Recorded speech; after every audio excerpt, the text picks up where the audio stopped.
हाँ जी, good evening. जी, वालेकुम सलाम, गुड इवनिंग। इसलिए ना आप सब लोग लगाते रहिए क्वेश्चंस। और हम लोग कोशिश करेंगे कि मेंस की आंसर राइटिंग हम लोग शुरू कर दें 1 अप्रैल से। 1 अप्रैल या 2 अप्रैल जो भी तारीख होगी उससे हम लोग आंसर राइटिंग शुरू करेंगे, क्योंकि मैं ये चाह रहा हूँ कि आप लोगों को पहले पता तो चले कि लिखते कैसे हैं। फिर उसके बाद आप लिखेंगे तो फिर प्रैक्टिस हो जाएगी आपकी। और वो लिखने की प्रैक्टिस आपको बड़ा मदद करेगी आगे एग्जाम में। क्योंकि एकदम से जब मेंस का बम फूटता है ना, तो सबसे बड़ी दिक्कत होती है कि क्या करें, अब लिखे कैसे। इसे प्रीलिम्स तो हो जाएगा, फिर मेंस में कैसे करेंगे। तो मेंस का जो है, और मेंस के बिना कुछ नहीं है। और मेंस होता है सब्जेक्टिव। तो इसलिए वो बहुत जरूरी है। देखो, दो तीन बातें। हाँ जी, गुड इवनिंग। दो तीन बातें बड़ी जरूरी हैं। सबसे पहले तो ये कि जब आप मेंस में आंसर राइटिंग करते हो, जब आप मेंस एग्जामिनेशन को लिखते हो, इसको समझो। तो फिर आप इनडायरेक्टली एग्जामिनर को अपना रिप्रेजेंटेशन कर रहे होते हो। मतलब आप अपनी राइटिंग स्किल के माध्यम से या लेखन कौशल के माध्यम से एग्जामिनर को प्रेजेंट कर रहे होते हो खुद को। यही होता है आंसर राइटिंग, और कुछ नहीं होता। खुद का प्रेजेंटेशन है एग्जामिनर के सामने, डायरेक्टली नहीं, इनडायरेक्टली। तो इसलिए किसी की भी आंसर राइटिंग जो है वो उसकी विषय के बारे में, उसकी पकड़ के बारे में, उसकी क्लैरिटी के बारे में, इन तीनों चीजों को बताती है। अगर कोई आंसर राइटिंग में फ्लुएंट है, किसी ने फ्लुएंटली आंसर को राइट किया है, तो उसके साथ दो तीन बातें तो होंगी कि वो टॉपिक को बड़े अच्छे से तैयार है, उसने कर लिया है। टॉपिक के एक एक क्वेरी को लेकर, मतलब टॉपिक के एक एक एस्पेक्ट को लेकर वो बिल्कुल क्लियर है। इसलिए जब उससे क्वेश्चन उस टॉपिक से आया तो उसने उसको फ्लुएंटली लिख दिया है। एक बात तो उससे ये पता चलती है। दूसरी बात ये पता चलती है कि उसने उसकी प्रैक्टिस भी की है। क्योंकि मेंस में क्वेश्चन बुकिश तो आते नहीं है, इसमें आपको बना के भी लिखना पड़ता है। तो आपने क्या किया, आपके पास जो नॉलेज थी आपने उसको, उसका यूज करते हुए क्वेश्चन को बना के लिख दिया है। तो इसका मतलब आप पिक करना भी जानते हैं कि कैसे क्वेश्चन को पिक करना है, और पिक करके फिर उसे हैंडल करना है, ये भी। और तीसरी चीज ये है कि आप, क्या नेसेसरी है, क्या अननेसेसरी है, क्या वांटेड है, क्या अनवांटेड है, आप ये भी बहुत अच्छे से समझते हैं। ये 3 से 4 चीजें आंसर राइटिंग में आती हैं। तो अब आप इन तीनों चारों चीजों को देखो। इनमें से एक ऐसी चीज है, एक को छोड़कर बाकी जो 3 चीजें हैं वो केवल प्रैक्टिस से आएंगी आपको। जैसे वांटेड और अनवांटेड के बारे में जानकारी करना, क्वेश्चन को कैसे हैंडल करें, दूसरा ये, या क्वेश्चन को कैसे पिक करें, तीसरा कैसे उसकी फॉर्मेटिंग करें, और लिमिटेड समय में कैसे उसको पूरा कर ले। ये तीनों चीजें आपको प्रैक्टिस से आएंगी। इसमें नॉलेज का कोई रोल नहीं है। चौथी बचती है नॉलेज। तो वो तो आपको प्रीलिम्स में भी चाहिए। ऐसा नहीं है कि प्रीलिम्स के लिए नॉलेज की जरूरत नहीं है, केवल मेंस के लिए होती है, उसमें भी चाहिए वो तो। बाकी की ये 3 प्रैक्टिस है। इसलिए मेंस आंसर राइटिंग की प्रैक्टिस जिसने नहीं की, उसका नहीं होगा।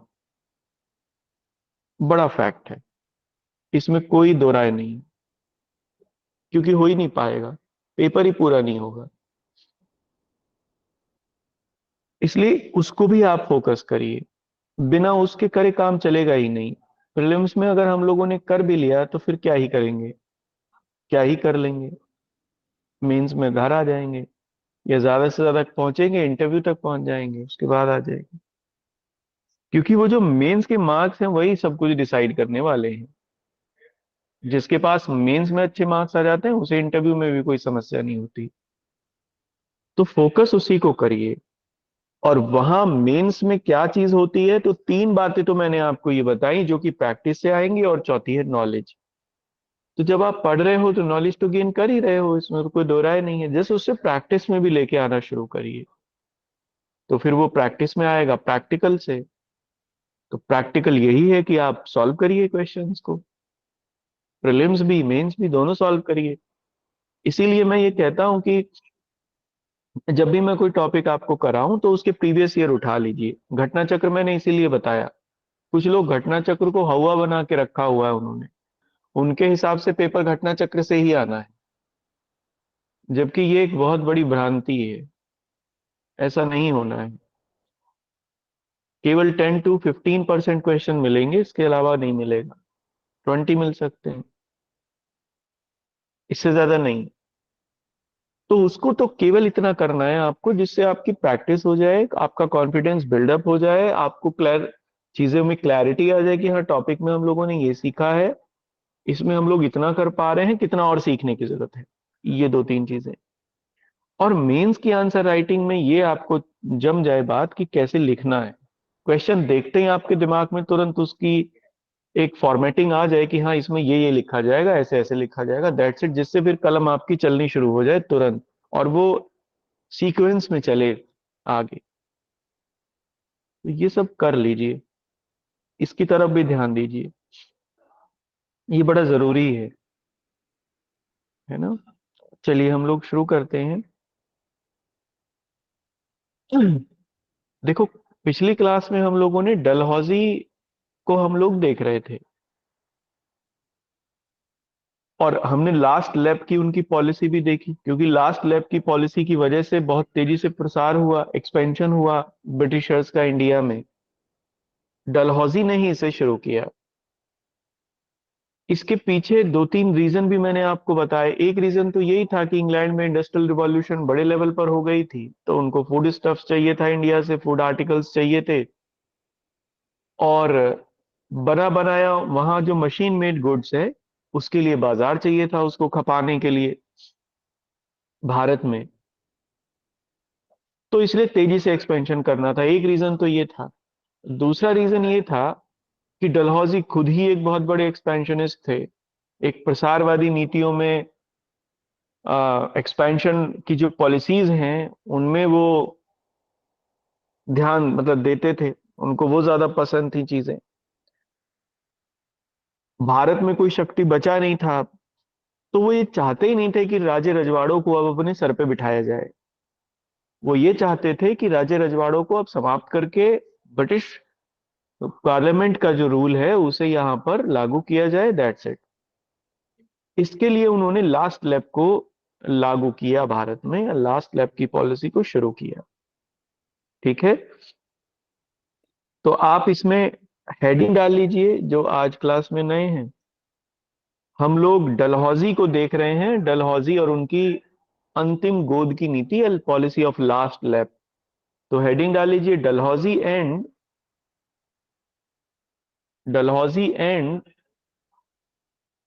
The policy of last lap. Dalhousie and the policy of last lap. Dalhousie एवं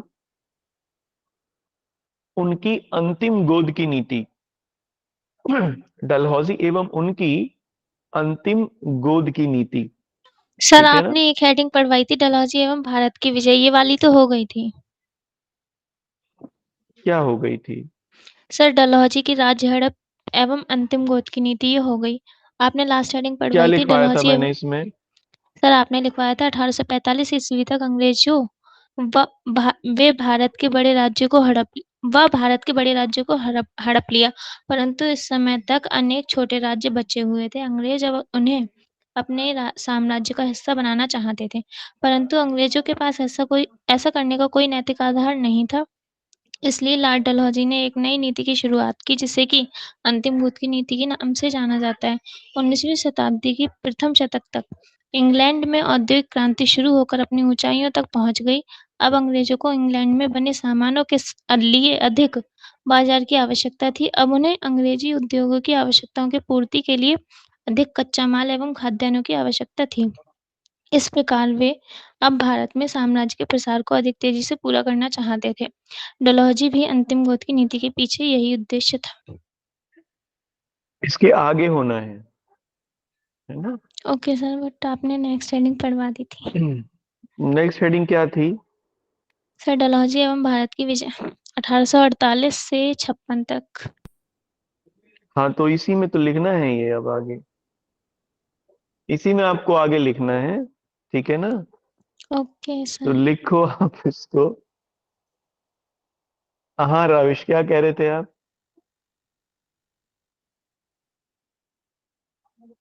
सर बाय मिस्टेक हाँ हो गया। राविश, अच्छा अच्छा, हाँ हाँ रुमझुम, आप कुछ कह रहे थे? सर इससे पहले आपको पंजाब करवाना था। पंजाब इसके बाद कराएंगे अब। पंजाब इसके डलहौजी खत्म हो जाए ना, फिर ये इनकी लास्ट लैप, तो उसके बाद पंजाब कराएंगे, क्योंकि ठीक वो है। छूट गया है अब। पहले हम्म। तो पंजाब को कराएंगे। ठीक है सर। चलो, आप इसमें अब पहला पॉइंट लिखना। अब ये आगे है वहां से जहां छोड़ा था, ठीक है ना।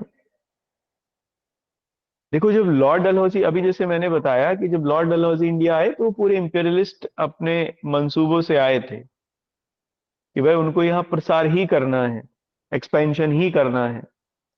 इसलिए नेटिव जो रूलर्स थे उनकी समाप्ति जरूरी थी, कुछ ही दिन की रह गई थी, नेटिव रूलर समाप्ति हो जाने थे। तो इसके लिए कुछ नीति बनानी थी, डलहौजी ने बना दी लास्ट लैप। तो आप इसमें लिखिए, Lord Dalhousie from the very beginning,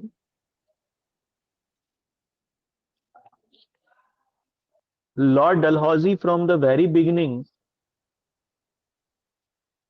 from very beginning the follower of the follower of expansion policies in India.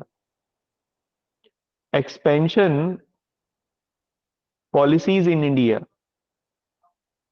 Lord Dalhousie अपने शुरुआती समय से ही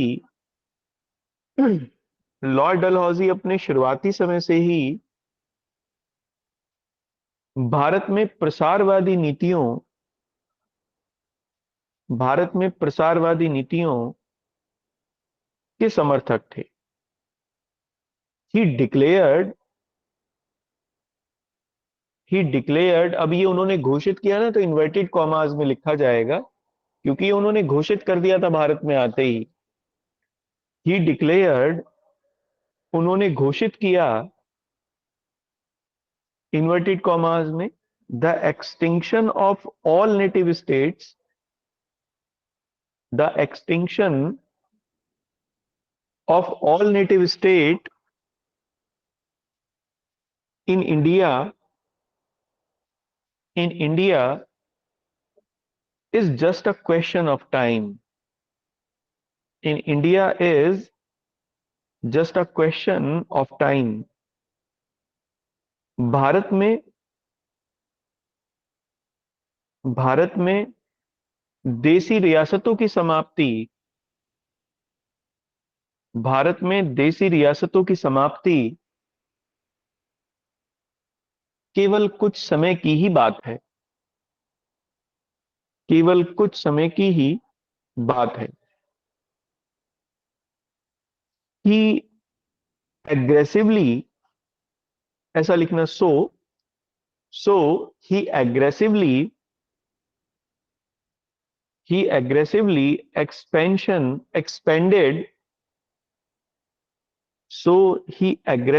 expanded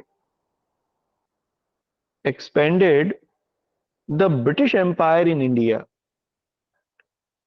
the British Empire in India। इसलिए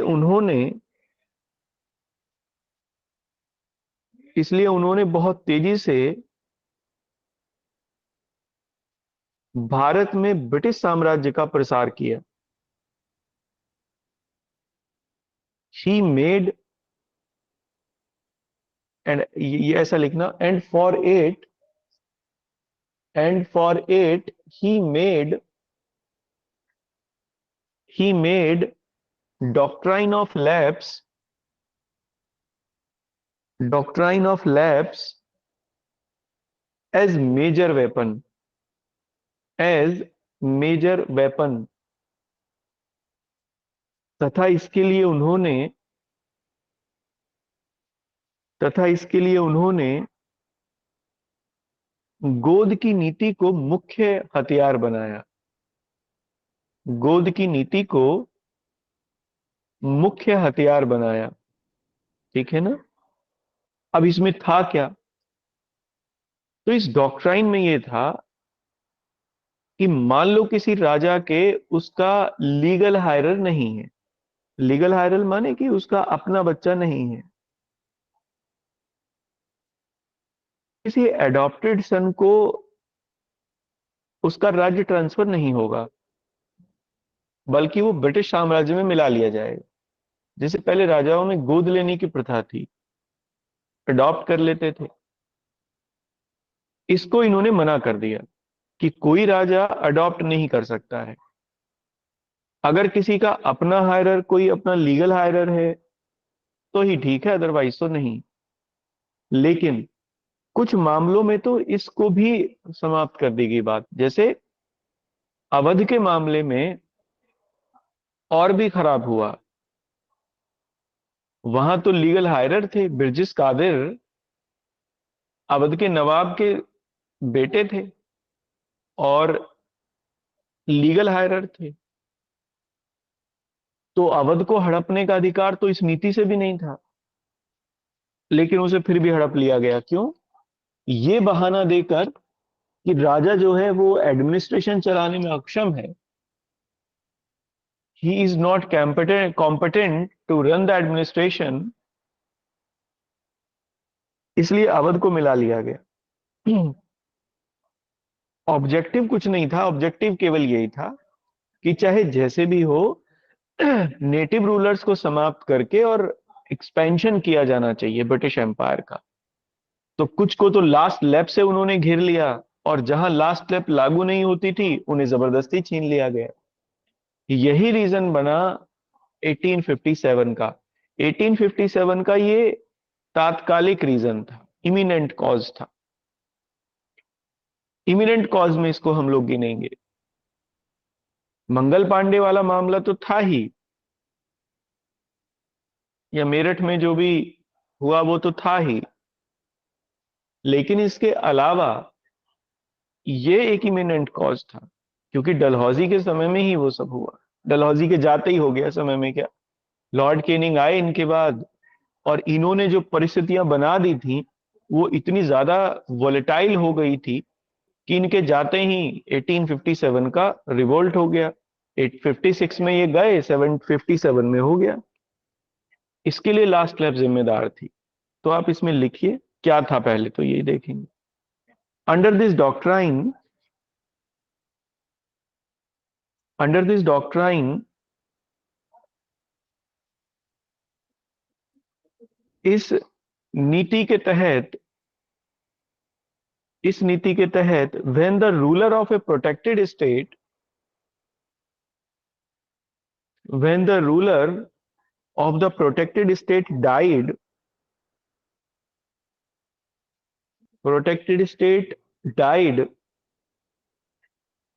without natural hirer,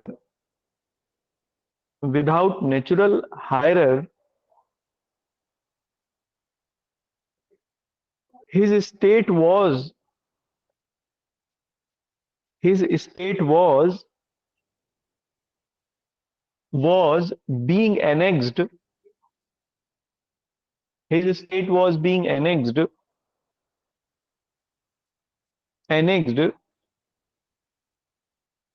into, या annexed by Britishers, ऐसा लिखिए, annexed by Britishers, annexed by Britishers। इस नीति के तहत यदि किसी संरक्षित राज्य, यानी जिन्होंने सब्सिडायरी ट्रीटी, अब तो सभी ने कर ली थी अब तक, तो जो भी संरक्षित थे जिन्होंने सब्सिडायरी ट्रीटी एडॉप्ट कर ली थी, इस नीति के अंतर्गत यदि संरक्षित राज्य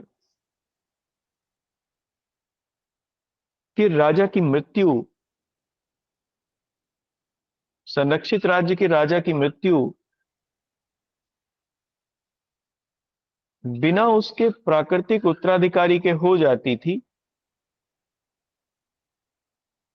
बिना उसके प्राकृतिक उत्तराधिकारी के हो जाती थी, तब उसके राज्य को तब उसके राज्य को ब्रिटिश साम्राज्य में मिला लिया जाना था। उसके साम्राज्य को ब्रिटिश साम्राज्य में मिला लिया जाना था। ठीक है ना। देखो ये तो हुआ मेंस का, आगे भी होगा मेंस का, लेकिन एक हम लोग लिस्ट बना लेते हैं, ये प्रीलिम्स की है, कई बार आई है ये एग्जाम में। इसमें ये पूछते हैं कि सबसे पहले कौन सा किसको हड़पा गया डॉक्ट्राइन ऑफ लैप्स से, किस राज्य को सबसे पहले एनेक्स किया गया, और सबसे बाद में किसे, मतलब सीक्वेंस में पूछ लेते हैं कभी कभी। तो आप लिखना इसको आ, इसमें एक नोट करके लिखना, आप यही नोट डाल लीजिए। The state the state which were annexed the states which were annexed under doctrine of lapse the states which were annexed under doctrine of lapse गोद की नीति के अंतर्गत गोद की नीति के अंतर्गत हड़पे जाने वाले राज्य,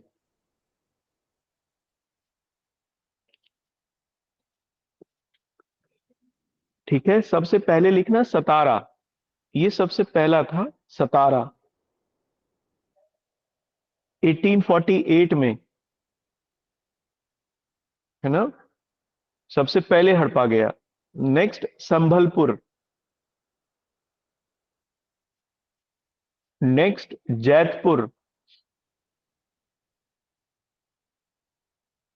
नेक्स्ट बाघट,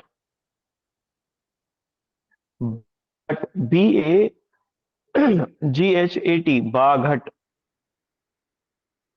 नेक्स्ट उदयपुर,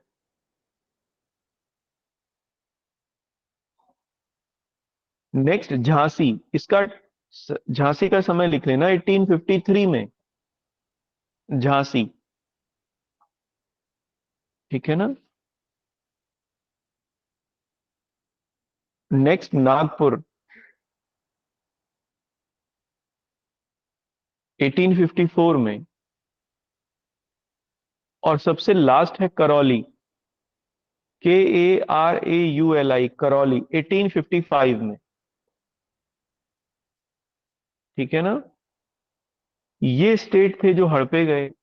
इससे लोगों में बहुत ज्यादा अनसेटिस्फैक्शन आ गया, क्योंकि राजा उनके लिए केवल राजा नहीं था, बल्कि एक वो रिलीजियस फिगर भी था, सेंटिमेंट्स भी जुड़े थे राजा से।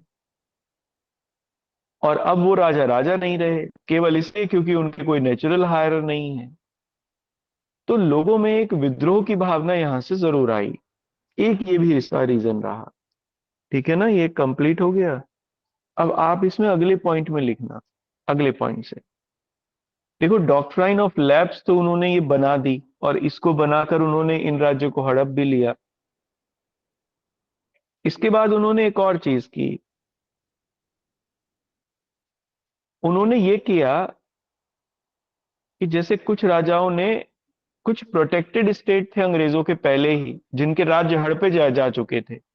जैसे मैंने पहले लिखवाया आपको, कार्नेटिक का राज्य था, तंजौर, सब्सिडारी अलायंस में जो मैं हड़प लिए थे अंग्रेजों ने, सब्सिडारी अलायंस के समय पे उनको मिला लिया था। तो वो क्या किया जाए, उस समय राज्य को मिला लिया अंग्रेजों ने, जो उनका प्रोटेक्टेड स्टेट होता था, और राजा को पेंशन दे देते थे वो, कि अब तुम काम करने लायक नहीं हो, तुम्हारी जगह हम काम करेंगे, तुम आराम करो, ये पेंशन है तुम्हारी। उस समय ये हुआ। अब डलहौजी ने क्या किया, अब ये अंग्रेजों की नीति रही है शुरुआत से ही, पहले वो थोड़ा रिलैक्स देते थे, फिर बाद में उस रिलैक्सेशन को समाप्त कर देते थे। जैसे यही उन्होंने मुगल सम्राटों के साथ किया। इलाहाबाद की संधि से मुगल सम्राट को 50 लाख रुपए की पेंशन वो लोग देते थे, बाद में इस पेंशन को धीरे धीरे हटाते रहे, और अकबर सेकंड के समय में आके ये पेंशन घटाकर उन्होंने 20 लाख कर दी थी शायद, या उससे भी कम कर दी थी। इसी को बढ़वाने के लिए राजा राममोहन रॉय को भेजा था अकबर सेकंड ने, और बाद में समाप्ति कर दी थी। अभी समाप्त हो जाएगी देखना, मुगल सम्राटों की पेंशन। तो इन्होंने यही किया, जो स्टेट इनके प्रोटेक्टेड होते थे पहले तो राजाओं को हटा के उन्हें पेंशन दे देते थे, बाद में उनकी पेंशन भी बंद कर देते थे। तो डलहौजी ने कई राजाओं की पेंशन भी बंद कर दी इस समय। जैसे का एक एग्जाम्पल है नाना साहेब, क्योंकि वो रिवोल्ट में शामिल थे तो इसलिए उनको पूछ लेते हैं। जैसे नाना साहेब जो थे, देखो माइक ऑन है, किसी का ऑफ कर लीजिए। नाना साहेब जो थे वो एक्स पेशवा जो थे बाजीराव सेकंड, उनके बेटे थे, हालांकि अडॉप्टेड सन थे, दत्तक पुत्र थे उनके। अब चूंकि अडॉप्टेड सन थे तो अंग्रेजों ने उन्हें उनकी पेंशन एक्सटेंड करने से मना कर दिया। इसलिए बाजीराव को जो पेंशन राइट्स मिले थे अंग्रेजों से और बिठूर की जागीर मिली थी कानपुर में, वो नाना साहेब को नहीं उन्होंने बढ़ाई, समाप्त कर दी। तो एक रीजन ये भी था, मतलब उन्होंने एक ये भी काम करना शुरू किया अंग्रेजों ने। तो लिखिए अगले पॉइंट में, Dalhousie refuse to recognise Dalhousie refused to recognise the titles of many ex-rulers the titles of many ex-rulers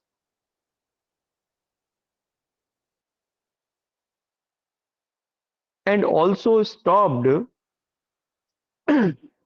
and also stopped to pay their pensions to pay their pensions। Dalhousie ने अनेक राजाओं या अनेक पूर्व राजाओं डलहौजी ने अनेक पूर्व राजाओं की मानदों को समाप्त कर दिया। कि मानदों, टाइटल माने मानद, मानदों को समाप्त कर दिया एवं उनकी पेंशन भी बंद कर दी, उनकी पेंशन भी बंद कर दी। The titles of Nawab of Carnatic the titles of Nawab of Carnatic and सूरत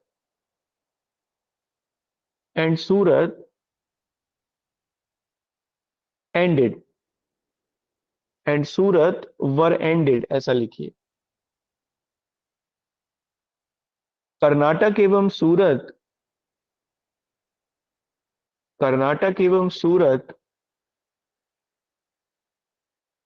के नवाबों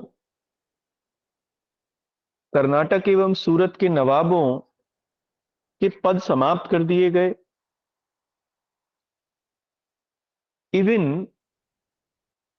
even after the death of x Peshwa Bajirao even after the death of ex-Peshwa Bajirao II, he refused to extend his pension.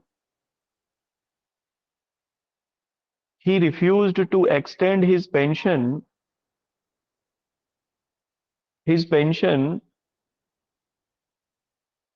to his adopted son Nana Sahib. To his adopted son Nana Sahib. ठीक है ना, अंग्रेजी में लिखिए। यहां तक कि भूतपूर्व पेशवा बाजीराव द्वितीय बाजीराव द्वितीय की पेंशन को बाजीराव द्वितीय की पेंशन को उनके गोद लिए बेटे उनके गोद लिए बेटे नाना साहेब को नाना साहेब को देने से मना कर दिया। ठीक है ना? एक तो ये हुआ, चलो इसमें तो ये कह सकते हैं कि ये पॉलिसी के अकॉर्डिंग था, लेकिन अवध के नवाबों के साथ और खराब हुआ। तो लिखिए इसमें, but the nawabs of Awadh but the nawabs of Awadh always obedient allies of Britishers. But the Nawabs of Awadh were लिखना, were always obedient allies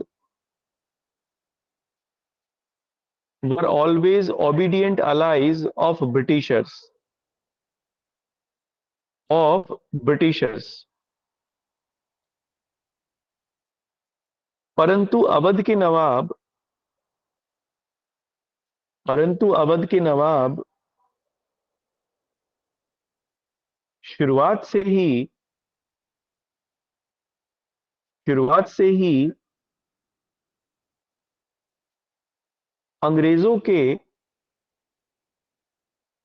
अंग्रेजों के सहयोगी रहे। Even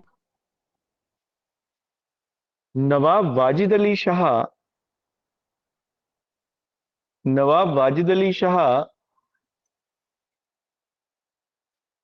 had his natural hirer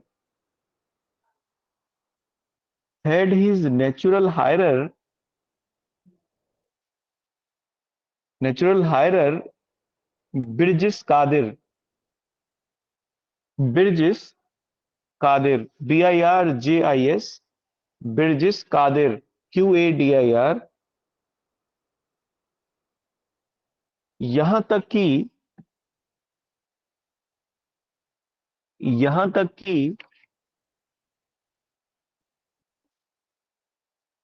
यहां तक कि नवाब वाजिद अली शाह के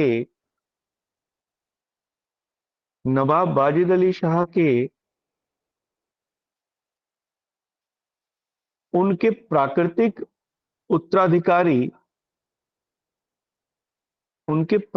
उत्तराधिकारी बिरजिस कादिर थे। And doctrine of lapse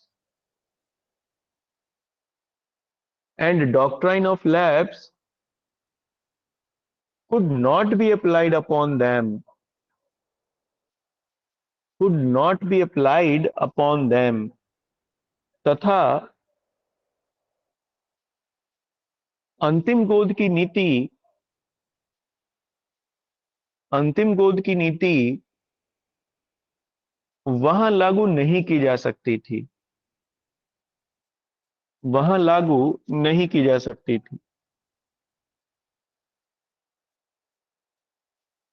but Lord Dalhousie annexed Awadh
हाँ जी, मेरी आवाज आ रही है? पता नहीं, बीच में इंटरनेट कनेक्शन शायद चला गया, मैं एग्जिट कर गया।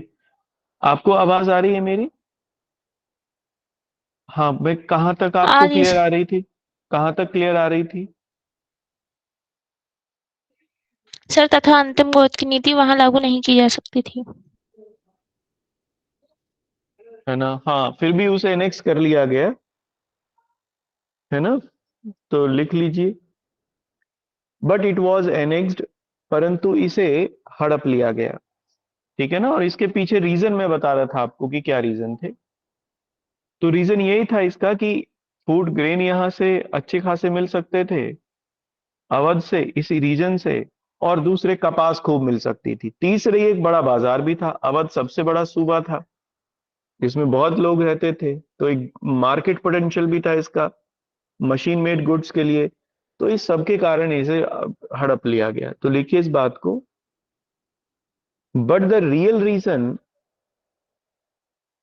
But the real reason was the fact that but the real reason was the fact that Dalhousie Dalhousie seen Awadh Dalhousie seen Awadh as a great market potential, या ऐसा लिखना, as a great market for machine made goods of Britishers, परंतु इसके पीछे मुख्य कारण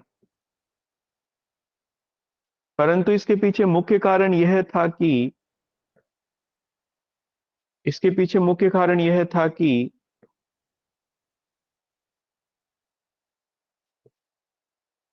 अंग्रेजों ने अवध को अंग्रेजों ने अवध को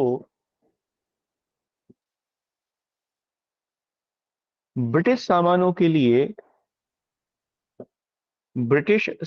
के लिए एक बड़े बाजार के रूप में देखा। इट इज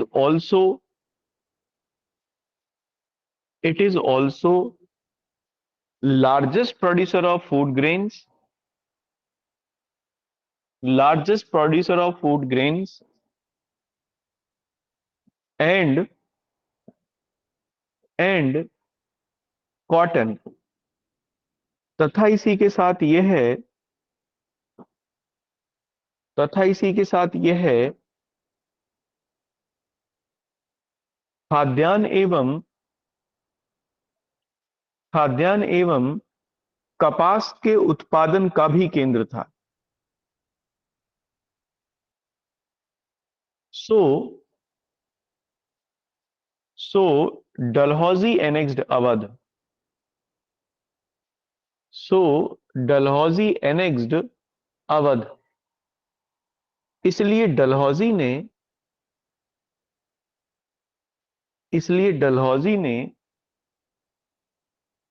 अवध पर कब्जा कर लिया। अच्छा, केवल अवध को ही नहीं लिया इन्होंने, ऐसे निजाम से भी बरार का प्रांत छीन लिया था, क्योंकि बरार में खूब कॉटन होती थी। महाराष्ट्र एक इंपॉर्टेंट कॉटन प्रोड्यूसिंग स्टेट है, और उसमें भी बरार का जो एरिया था वो कॉटन के लिए जाना जाता है आज भी। तो निजाम से बरार छीन लिया 1853 में, इसीलिए क्योंकि मैनचेस्टर एक बहुत बड़ी मंडी बन गया था सूती वस्त्र की, कॉटन एपरल्स की। तो लिखिए इसमें, in the same manner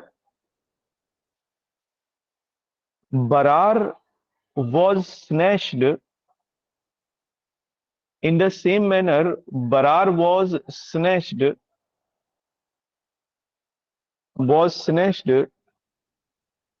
from Nizam in 1853 इसी प्रकार से इसी प्रकार से 1853 में, इसी प्रकार से 1853 में निजाम से बरार को छीन लिया गया। निजाम से बरार को छीन लिया गया। ठीक है ना। अब लास्ट पॉइंट लिख लीजिए इसमें, है ना। अब ये सब छीना झपटी हुई, एक्सपेंशन हुआ, लेकिन इमोरल एक्सपेंशन था। इससे हुआ ये कि लोगों में आक्रोश की भावना अंग्रेजों के लिए बनी, एक रिजेंटमेंट क्रिएट हुआ, और ये रिजेंटमेंट फिर रिवोल्ट के रूप में सामने आता है 1857 में। तो लास्ट लिखिए अगले पॉइंट से। So this immoral expansion this immoral expansion of British rule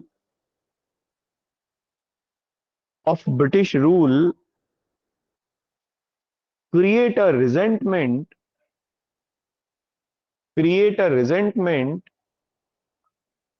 among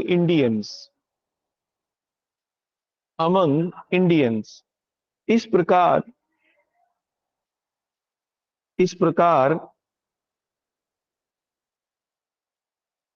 इस अनैतिक प्रसार के कारण, इस प्रकार ब्रिटिश शासन के इस अनैतिक प्रसार के कारण, ऐसा लिखिए, इस प्रकार ब्रिटिश शासन के इस अनैतिक प्रसार के कारण, इस अनैतिक प्रसार के कारण भारतीयों में आक्रोश की भावना का विस्तार हुआ। आक्रोश की भावना का विस्तार हुआ। And this resentment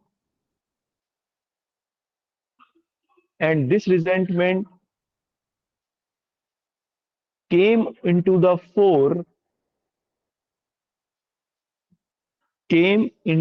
fore onto होगा, onto the fore in the form of revolt, in the form of revolt of 1857, in the form of revolt of 1857। तथा यह आक्रोश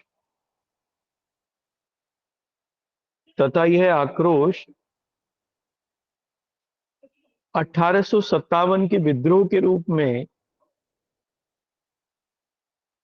1857 के रूप में प्रस्तुत हुआ। 1857 के रूप में प्रस्तुत हुआ। ठीक है ना। क्लियर है सब लोगों को? हाँ जी, क्लियर है सब लोगों को? कोई क्वेरी तो नहीं है?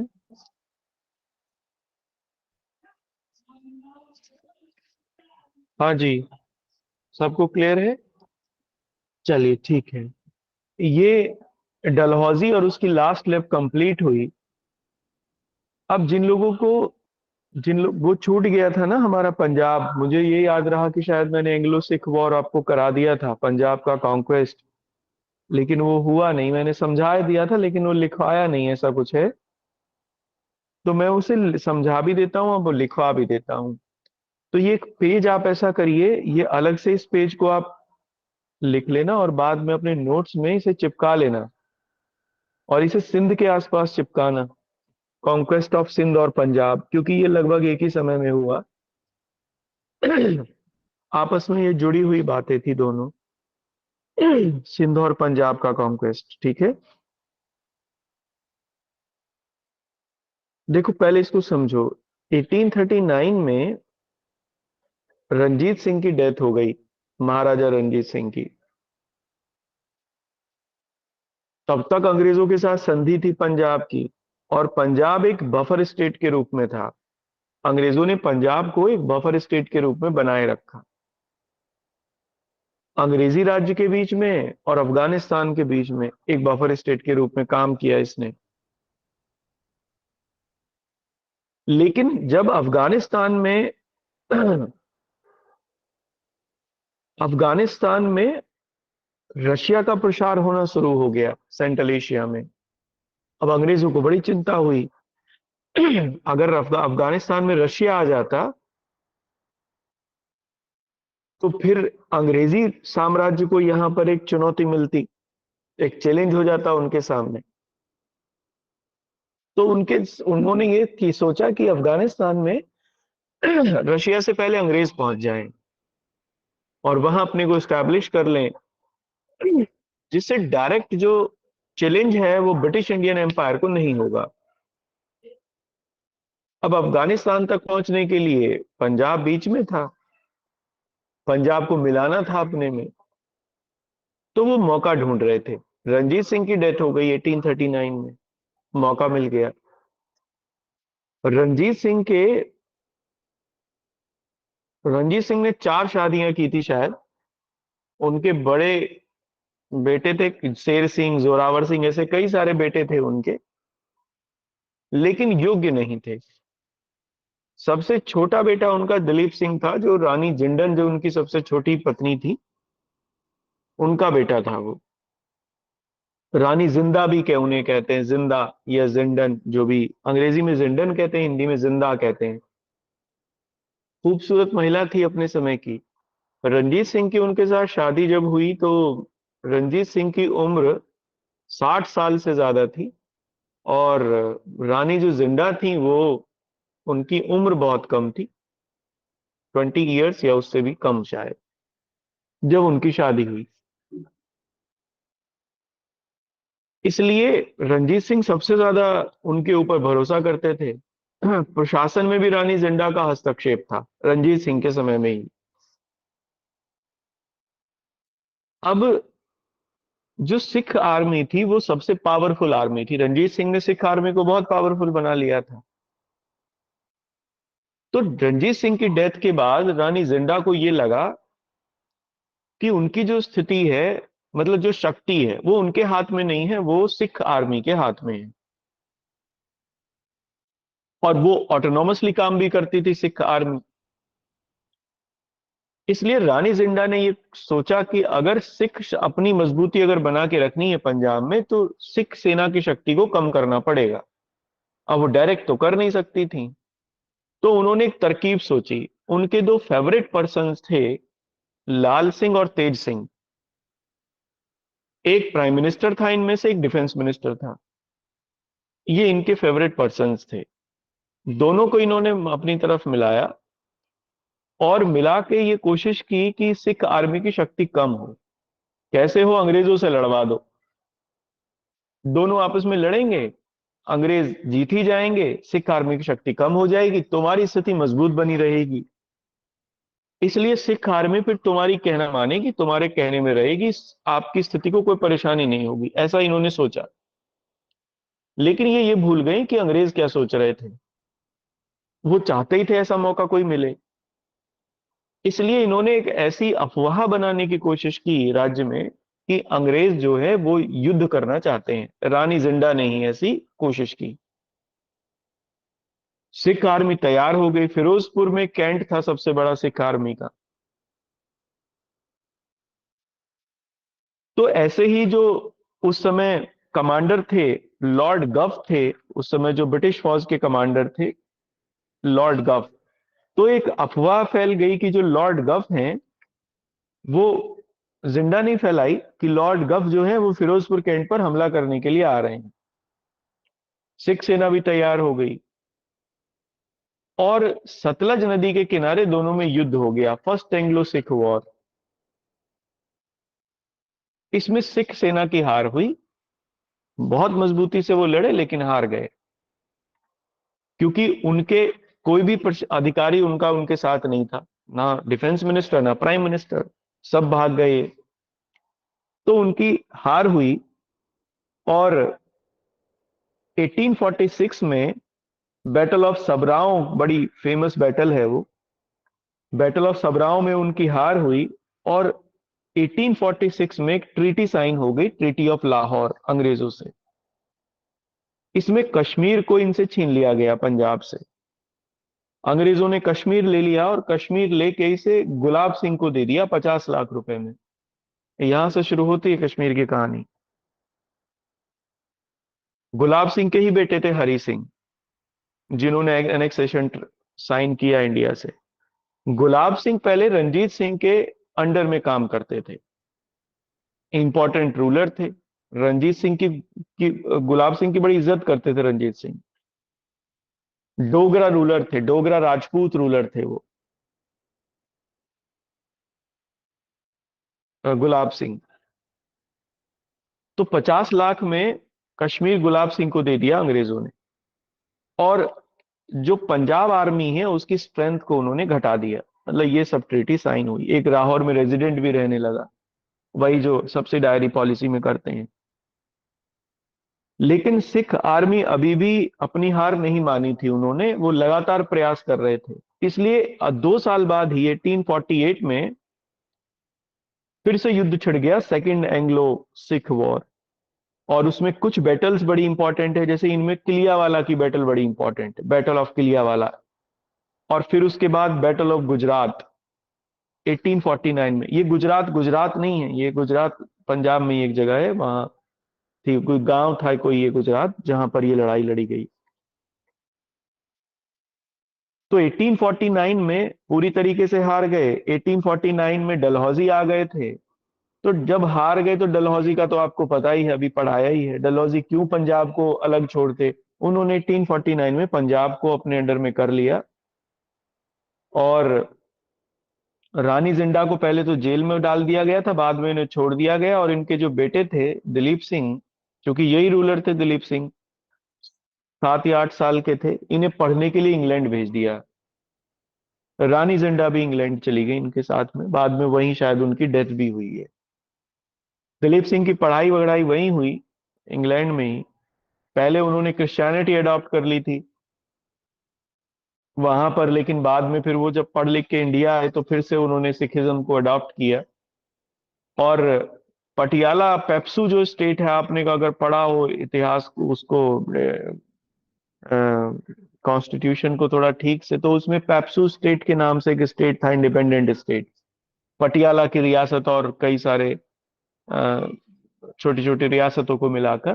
तो पटियाला की रियासत इन्हें दे दी गई थी दिलीप सिंह को। तो दिलीप सिंह के जो एंसेस्टर्स हैं वो पटियाला में रहते थे। इसीलिए जो कैप्टन अमरिंदर सिंह हैं, वो जो अभी पीछे कांग्रेस में थे, बाद में वो बीजेपी में शामिल हो गए, पहले चीफ मिनिस्टर रहे 2-3 बार जब कांग्रेस में थे। दिलीप सिंह के ही वो कोई वो हैं, एंसेस्ट्री में आते हैं, पड़पोते या कुछ ऐसे करके हैं। तो इस तरीके से पंजाब का भी पतन हुआ। ठीक है, मैं समझता हूं ये समझ में आ गया होगा आपको। अब आप इसे लिख लीजिए, हेडिंग डाल लीजिए, the conquest of Punjab. The conquest of Punjab, Punjab की विजय। ठीक है, इस पेज को चिपकाना है ना वहाँ पे? अब वो तो आपके ऊपर डिपेंड करेगा। हाँ जी सर, मतलब नेक्स्ट पेज से लिखना है ना? हाँ जी, इसमें लिखना, after the death of Maharaja Ranjit Singh, after the death of Maharaja Ranjit Singh in 1839, in 1839 Punjab saw the great instability, the great instability. 1839 में 1839 में रंजीत सिंह की मृत्यु के पश्चात 1839 में रंजीत सिंह की मृत्यु के पश्चात पंजाब में अत्यधिक अस्थायित्व देखा गया। अत्यधिक अस्थायित्व देखा गया। ठीक है ना, कई राजा बने, शेर सिंह, जोरावर सिंह, ये सब बेटे थे उनके, रंजीत सिंह के, लेकिन सबको हटा देती थी पंजाब आर्मी। वो सिख आर्मी, क्योंकि सबसे इंपॉर्टेंट थी, शक्ति इन्हीं के हाथ में थी। उसका रिजल्ट है ये, तो लिखिए अगले पॉइंट में, due to it the power fell into the power fell into the hands of brave and patriotic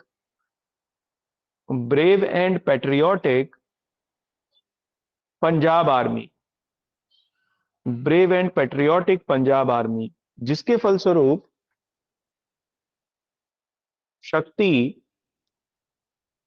फलस्वरूप शक्ति बहादुर एवं देशभक्त पंजाब सेना के पास चली गई। This army was known as Khalsa army 2। This army also known as Khalsa army 2। इस सेना को खालसा सेना भी कहा जाता है। ठीक है ना? चलिए यहां तक रखते हैं। कोई क्वेरी है पूछ लीजिए, आगे कल हम लोग लिख लेंगे इसे। कल ये हमारा कंप्लीट हो जाएगा और फिर इसके बाद जो हमारा टॉपिक होगा, एक दो चीजें और होंगी, एक दो टॉपिक और है, जैसे बर्मा, अफगानिस्तान, इनको जीतना। और फिर उसके बाद सीधा 1857 हम लोग करेंगे, 1857 पे आ जाएंगे। कोई क्वेरी है आपकी तो पूछ लीजिए।